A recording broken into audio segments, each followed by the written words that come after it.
Ankita Bhandari case, आप जानते होंगे अंकिता भंडारी का केस काफी पॉपुलर हुआ था 2022 में, क्योंकि अंकिता का मर्डर हुआ था। लेकिन ये बताया गया था कि अंकिता ने सुसाइड किया है, उसकी बॉडी एक नहर से मिली थी। लेकिन जब पोस्टमार्टम की रिपोर्ट आती है, वहां से क्लियर हो जाता है कि अंकिता की बॉडी में बहुत सारे ऐसे निशान थे, जैसे साफ हो गया था कि अंकिता का मर्डर हुआ है। अंकिता ऋषिकेश में एक रिजॉर्ट में काम करती थी जिसका नाम था वनतारा। वहां उसके जो सो कॉल्ड मैनेजर था, उसका जिसका नाम था पुनीत आर्या, उसने अपने 2 और एम्प्लॉइज के साथ मिलकर उसका मर्डर किया। क्यों?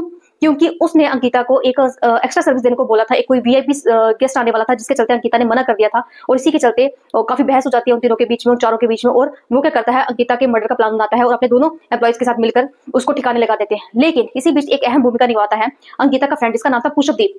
आए दिन अंकिता अपनी छोटी मोटी बातें उसे शेयर करती थी, और ये सारी घटनाक्रम भी उसके साथ वो शेयर कर रही थी, जिसके चलते पुष्पदीप 3-4 दिन पहले वहां जाता है, उसे मिलता है और उसे होटल में रुकता है। लेकिन हैरानगी की बात यह है कि उसके आने के बाद, उस होटल को छोड़ने, उसके रूम को छोड़ने के बाद, जो वहां का पुनीत आर्या था वो उस रूम की सफाई करवाता है, और वो जो सामान जो कबाड़ में निकलता है वो अपने पास रख लेता है। अब इसके चलते ये तो नहीं क्लियर हो पाया कि उसने वो सामान अपने पास क्यों रखा था। ऐसा तो है कि उसके दिमाग में वो सारी चीजें चल रही थी कि उसने क्या प्लान करना है।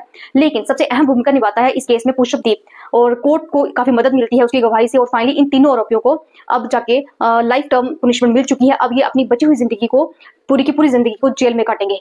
आप अंकिता भंडारी के लिए 2 शब्द जरूर लिखिएगा।